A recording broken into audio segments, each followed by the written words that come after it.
This is SaddleTude.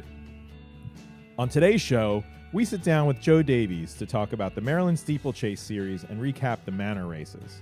We'll also be talking about the future of the sport and the youth of racing. And we'll discuss Joe's horse, Senior Senator. Joe, let's talk about SaddleTude. What was the impetus for bringing SaddleTude to life? Well, I was living in Los Angeles at the time in about 1999 and had a friend who, Mark Carson, who worked for the Letterman show, and he was doing some production. And we thought, what would be a fun thing to do to cover equestrian sports, but in a more playful way, with still an emphasis on, people that were knowledgeable about the sport, but again, not taking it too seriously. So that's how we started to produce things. Joe, we're coming out of the hunt season. You're a master of the Uckridge Hartford Hunt Club in fox hunting, and now a quick transition into the Steeplechase Series. Talk a little bit about what that's all about and how that comes to be. Well, kind of an exciting thing and a great sport. So fox hunting, you're galloping across the countryside all year, and it's sort of a fun thing where you've got children from 6 to 90 that are all participating and galloping across country, chasing hounds, really. And at the end of the season, it was tradition from the 1700s for people to say, hey, my horse is a little faster crossing the country than yours. And so they would say, okay, tell you what, let's race from this church steeple to that church steeple and then back. And that was basically steeplechase, chasing from steeple to steeple. Now it's evolved in the last couple of 100 years in this country. I think this is about the 125th anniversary of the Maryland Hunt Cup, one of our oldest and most prestigious races. And so or at least 4 of the horses that we hunted all year to get prepared are now pointed for the Maryland Hunt Cup steeplechase at the end of April. Gotcha. And it looks like, at least by observation, that this sport is growing. Each year, it seems like more and more people come out. What do you think draws the people out? Well, I think with sort of a progressively more urban lifestyle, people are desperate to get out into the countryside and breathe the fresh air and spread a blanket out on a green field and watch something that sort of transcends time, really. That steeplechase is the same as it was 200 years ago. You've got a fast horse and a person and a little bit of leather separating the two of them, and they're galloping over countryside, and there's no subjectivity to it. It's just pure, who's the first one to cross that course and get to the finish line. You've been a champion rider yourself. You've ridden in a lot of these races and won a lot of these races. Your wife, an awesome rider as well, also a champion. Now it's a new day. You're not only a trainer, but now you're a dad of a racer. Talk a little bit about that, Joe. Well, it's obviously exciting for my wife and I to have a child that really wanted to do what we want to do. We kind of live a lifestyle here where, we're galloping horses every morning, 7 days a week. So the kids almost, did it by osmosis. But it's the most exciting part is that our son really just shares that same passion, and you can't force that on a kid. They either have it or they don't. And we have a son who, from the time he was probably 4 years old, started riding lead line trot races. And we did our best not to push him at all, but just sort of provide the opportunity for him if he wanted to pursue it. And he loves it. We know it's dangerous, but it's a pretty neat thing to watch a kid chase his passion. And that's what our son is doing. Yeah, we saw on Saturday that it can get really interesting. The races are very dangerous. And Teddy had a fall. And your sprint from your horse to Teddy was impressive.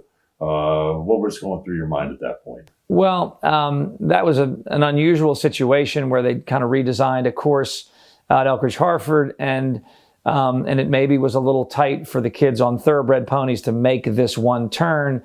I was feeling pretty guilty at the time because my son had expressed a concern about that turn, and I think the main thing sort of that came together was that he and his best friend Parker Hendricks were going around that turn, and neither of them were content to be second. So they would rather risk, everything and try and take that turn a little faster than they should have.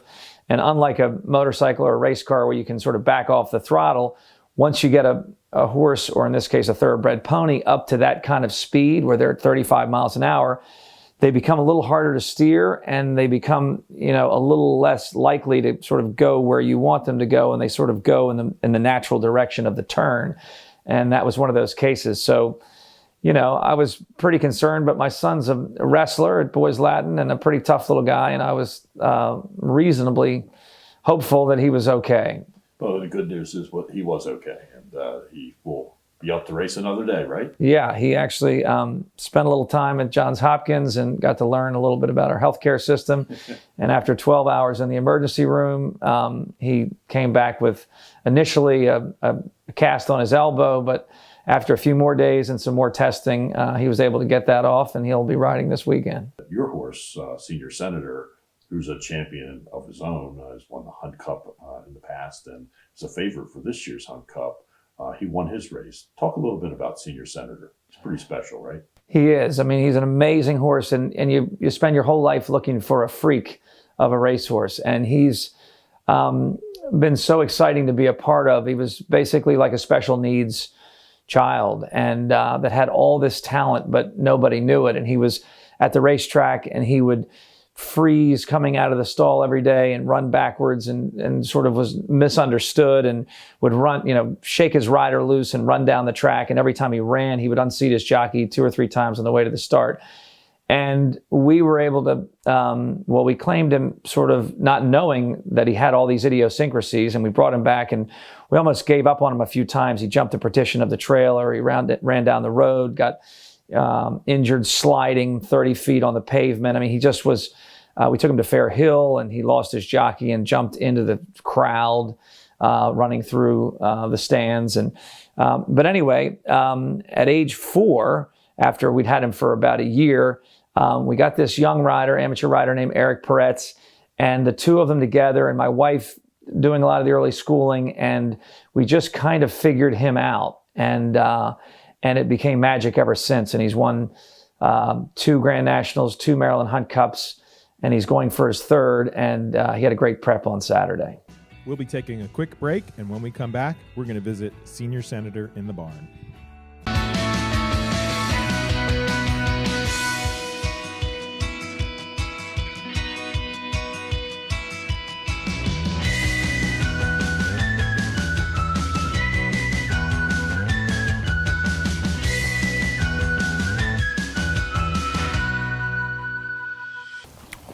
So one of the neat things about this horse was he was considered one of the most dangerous horses at the racetrack.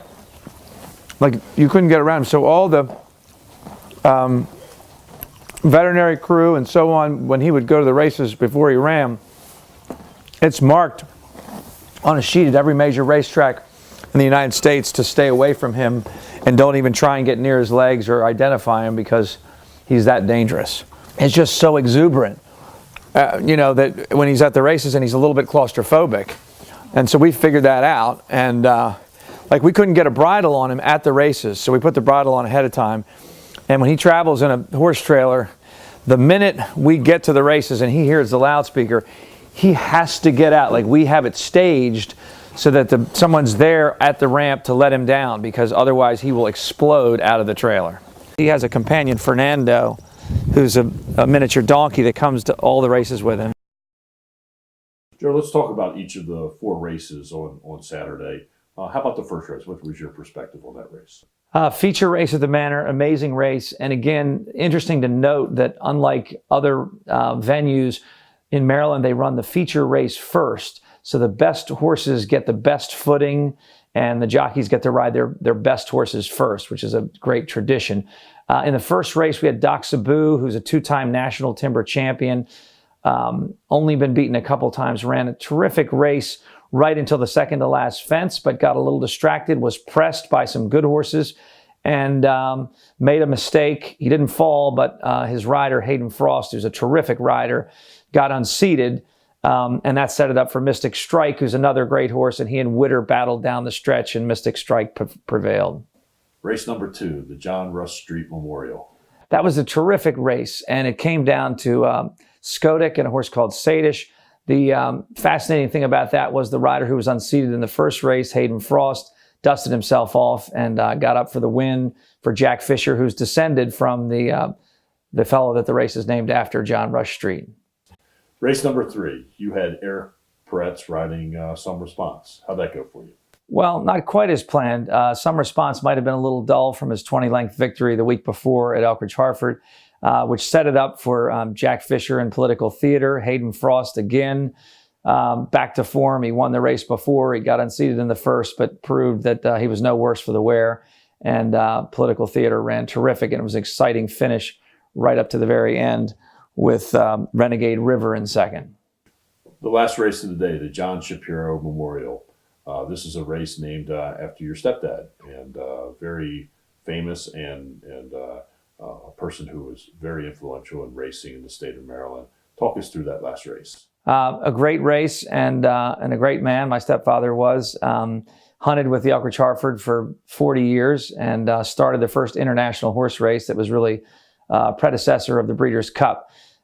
So that race, we had a very good entry for Frank Bonsall in there, Stand Down, who won the Pennsylvania Hunt Cup, and we thought he had a very good chance. But Todd Wyatt has a nice horse for Peter J., a local owner, and Prime Prospector went on to win that one, and we were only good enough to be second with Stand Down. But a great race and always exciting, and my mom gets to present the trophy, which is a great thing for us. Joe, I noticed on our table in the background here a picture of kids in racing. And a lot of sports today, the numbers of kids participating is actually going down. What's going on with racing and kids in your sport? Well, luckily, we've had a resurgence in the last 5 years, thanks to a couple of individuals. Regina Welsh and Amy Fenwick have put together some great kids programs. And now we have probably the most robust group of young riders that we've had in 50 years or more. My son has just turned 15. He's already ridden 60 races over jumps and is excited about the future. We've got pony races every weekend. The Washington, D.C. International at Laurel is talking about a revival of that international flat race where the best horses in the world will come. But they're also talking about having the same day an international amateur race for amateur riders and also an international pony race. My son was invited to go with kids from 11 other countries to Abu Dhabi on an all-expense-paid trip last year. So pony racing is growing and amateur racing is growing, and the future looks bright. Great day of racing this past week. We're looking at the Grand National next and then the Hunt Cup. What's next for Senior Senator? Well, these are the two biggest weeks of the year for us, and we sort of live for the Grand National and the Maryland Hunt Cup. Senior Senator prepped really well. He's run twice in smaller races. He won his race at Cheshire. He won his race at Elkridge Hartford. Now we're prepping him for the big race of the Grand National this Saturday, expecting an inch or two of rain. Luckily, like most good horses, he doesn't really much care whether it's soft ground or firm ground. He runs his race in any event. There are 12 horses that are looking to take him on, so traffic can sometimes be an issue. You need some good luck. He loves that course. He's going for his third Grand National win, and we're fingers crossed. Thanks for watching. We'll see you around the barn. And as always, don't forget to hit that like and subscribe button.